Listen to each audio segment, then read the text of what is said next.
Rome. Today, 50,000 people will pack into that arena to scream for blood.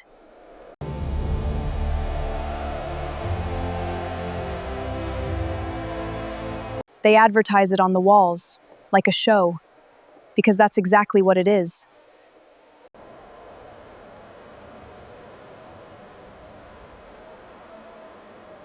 What you're about to see is a reconstruction, based on real history.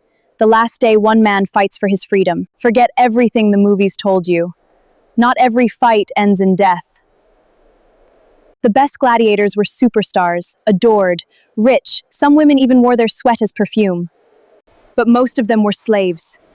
And freedom only comes one way, by surviving the arena. And this is Verus, a slave, and today, a champion. Are you afraid? Every time. Why keep fighting? Win today, and I walk out free. One more victory.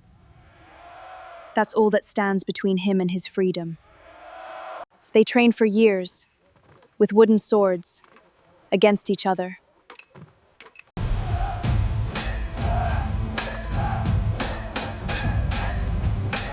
They call them barley men. They eat to build fat, a layer that protects them when the blades cut. Different fighters, different weapons, a net and trident, a short sword and shield.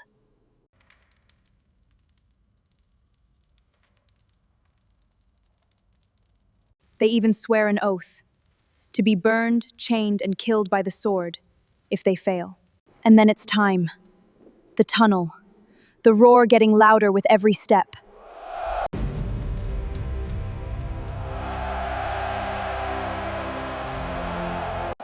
"50,000 people, all here for this."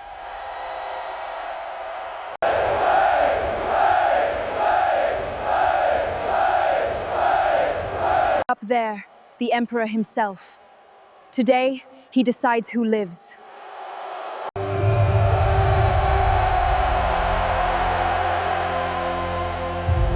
The sand is called harina. It's there to soak up what comes next.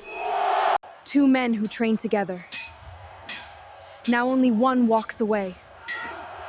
And then, it's over. Verus stands. His opponent doesn't.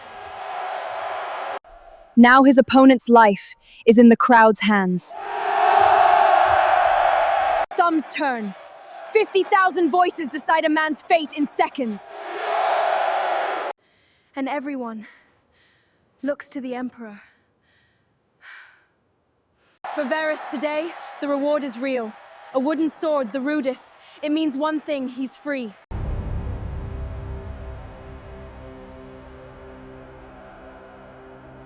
He survived. Thousands before him did not. And the crowd will be back tomorrow for more. They turned killing into a show and filled a stadium to watch. And 2,000 years later, we still do.